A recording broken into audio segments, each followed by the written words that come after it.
That on the back end of it, but I embrace it, man, because it's bringing us a winning culture. It's, getting the paint presence every time down the floor, getting us organized.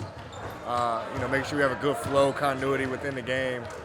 I've embraced it. It's been a challenge. Obviously, I have a score first mentality, and there's probably some shots I pass up, just trying to be cognizant of being in that role. But I think I definitely have to be a little bit more aggressive too. While I'm playing point, just to keep teams honest. I think I'm driving a lot, and they know I'm like looking to pass and not looking to lay it up, so they're kind of staying home on a lot of drives. So I think me being a little bit more aggressive will open things up a lot more. But I've embraced it, Dwayne. Like it's fun playing a position. It allows me to defend a lot of the team's best players in that regard, which is something I take pride in too. So it's something I like. I enjoy it.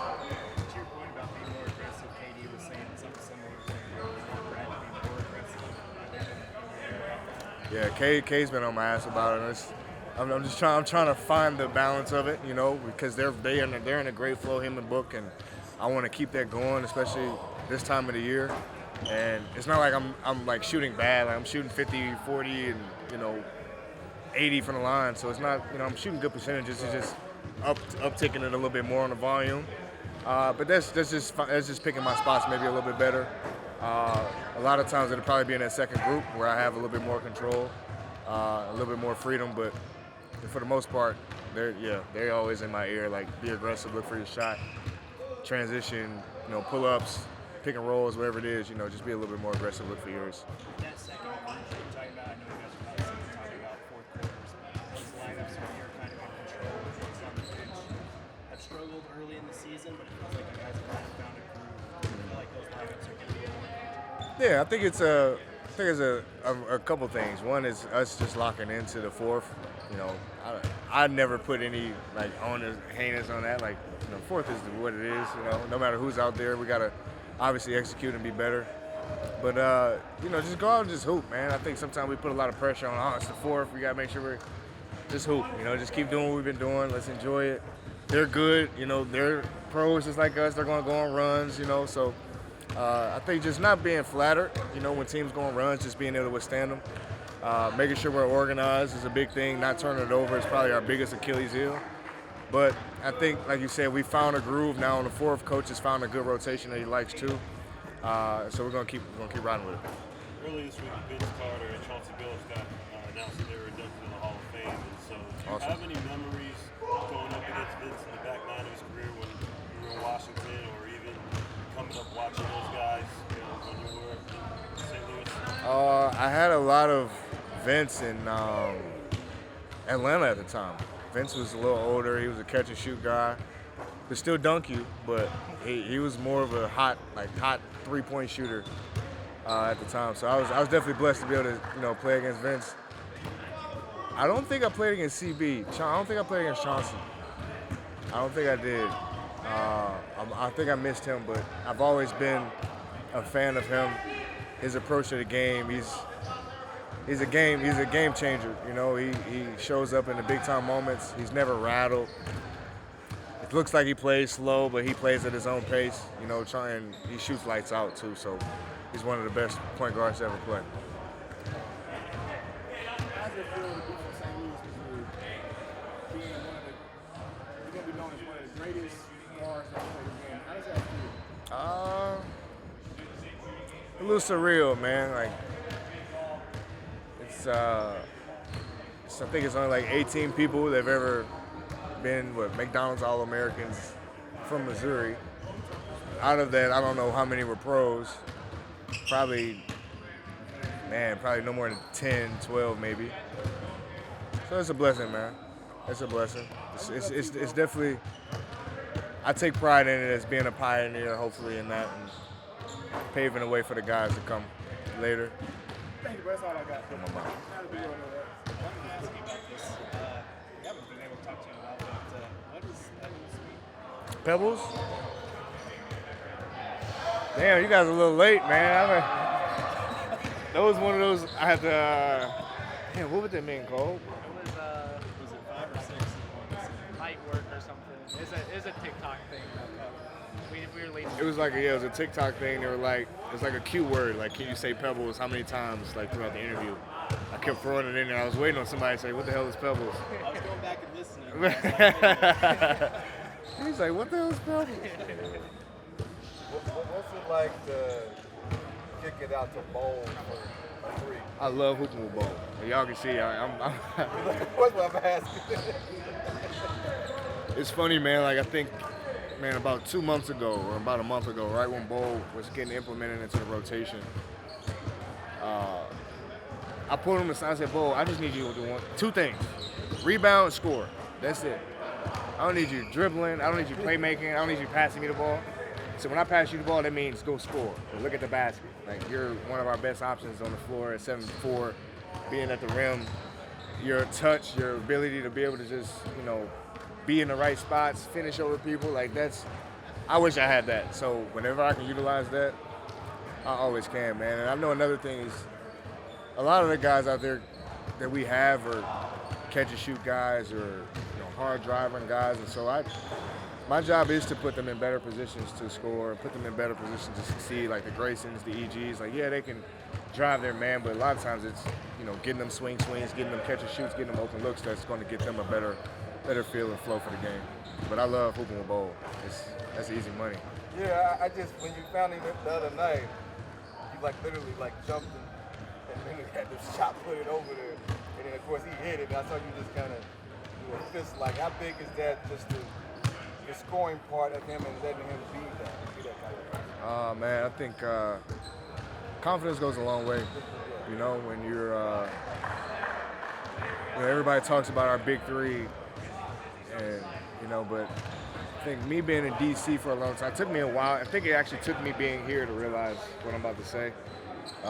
Just being in a different role, you understand the impact that you have as one of the stars on the rest of your team, right? And that's something that we talk, like me, Kay, and Book always talk about, like, our approach, our leadership, our body language, like all those things impact the rest of your team. And it took me being here to realize that. When I was in DC, I was like, man, fuck that. Like, everybody's got to be ready to play. Like if I'm ready, everybody should be ready. But it's not like that. You know what I'm saying? Like, when your top guys are in it, your top guys are encouraging you, your top guys are giving you confidence, your top guys are passing the ball, like, that makes you feel good as a player. That makes you want to, run through a wall. It makes you want to do everything you can for the team, So it's kind of surreal for me to be in this position. And I definitely see it in a bigger lens now, and the impact that it has of just incorporating guys, picking guys up, throwing Drew a pocket pass every now and then. Right. Like, Drew runs his ass off, he sprints the floor, he hits bangs with bigs, he sets a million screens, throw him a pocket pass, give him a little hook shot. Coach may cuss him out 2 plays later, but I'll take that, because he works his ass off, and you want to reward guys for that. So I think that's kind of just my approach to it, man. Just reward guys who are open. Let's get the best quality shot, and we trust everybody to make a play. Good, doing a lot better. Coach will say that's something that you manage throughout your career. Maybe you can just explain what that's doing for you or how long it's been. So I fractured my hip three seasons ago, maybe 4. I don't know. And then so 2 years ago, my first year in Milwaukee was like my first full year, because the year before that was like the condensed year. So it bothered me a little that year. Last year was cool. This whole season it's been good. I just had gotten a really weird position where I got bumped while I was in an awkward position, and kind of irritated a little bit a few games ago. And hopefully these 3 days, 1 game that I had, it's completely gone, and so it's feeling better now. I can't even imagine the pain of it. Right? Yeah. Yeah. What was that like?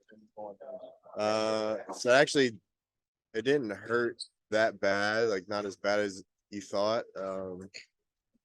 I always forget the name of the scan that we had done, but we didn't find out until like a day or 2 later. So I was kind of just walking around with what I thought was a strained muscle in my hip or glute. And then we found out it was fractured. So not as painful as you think. But it was like I had to stay off a bit for like 6 to 8 weeks on crutches. But once the bone healed, and some good rehab. Like I really haven't had any serious issues with it since then. So I'm pretty fortunate. Grayson, talking about the third quarter, these last two games, you guys have been able to sustain against Beal. What have you noticed from the Pelicans game and watching the last game in terms of how you guys were able to? Yeah, our pace has stayed pretty good in the fourth quarter. In some of those games, we slow down a good bit when we have the lead, and that kind of accidentally leads to us taking the foot off the gas, I feel like. And then defense carrying us too. And, part of that is not turning the ball over as much. Like when you have like a single digit turnover game, I think we had 12 against the Pelicans. It's not a great number, but it's a good number for us. So when you have possessions where you're at least getting a shot up on the rim, especially in the fourth quarter, we're not having those empty possessions where they get a turnover, it usually leads to a good bucket. So keeping our pace, not turning the ball over against stops. Does it feel like you guys are kind of approaching, I know that you want to be healthy, but as basketball from this time of year, Yeah. you guys are getting close to that? It does. I feel like 3 of our last 5 have been like great games where it's not perfect. It's not exactly where we want to be, but it's really, really close. So we just got to do that consistently and carry that consistency into the postseason. Last night I saw you judge at the college slam dunk and 3-point contest. What did you take away from seeing Gabe McLaughlin's dunks? I know you gave it a 10, and there was some times where I know Bryce Drew gave it really high, but the crowd was going for it. Yeah, stuff. he did great. He has like a lazy approach to his dunks. Like, most guys get like a full speed going, or he was just kind of walking or jogging up to it and exploding up. So I didn't really know what I was expecting the first couple of times, but he put some great dunks down in that last one. Even though he missed his first 3 attempts, like the reverse 360 over somebody is a really, really tough dunk to do. So well-deserved 60 from that. I don't know about the 9 that popped out on the dunk before that, but the last dunk was a well-deserved 60 for sure. Yeah, usually those guys that participate have early exits in the NCAA tournament. You ever participated in that? Because I don't remember having early exits when you were there. I didn't, and it's mostly most of the time it's seniors doing that. And then my senior year, I was finishing up school to graduate and then getting ready for the draft, so it didn't work out. Yeah. So I'm wondering also, like, being at GCU and being on ESPN for the college atmosphere, what is it like to kind of relive that moment? Obviously, you being the great college player that you were.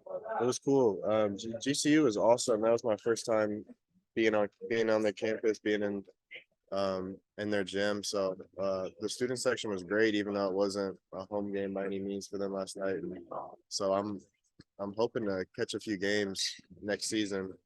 I'm still around here, because it was a pretty awesome atmosphere. You got your fellow Dookie of Jay Billis there, basically as the host of that event. Yeah. You ever have a talk to him or have a relationship with Jay? I talked to him a good bit. He's around Duke a lot, so he was there a lot when I was at school, and he's back. I see him a lot in the summers. If I go back to Duke, sometimes he's back there. So I talk to him a good bit. Jay Will a good bit too. I see him. He's everywhere. So I see him both random places all the time. Duke Mafia. Yeah. He's making sure you playing tonight. What's one of my listed as? Oh. And then I'm probable. So you're not playing? I'm probable. It could change. It happened to Brad before. Yeah. Where he was probable and didn't play. So I just saw the NBA release a fine for a team for all this injury report stuff, so I'm going with what's on the report. I gotta ask. Yeah.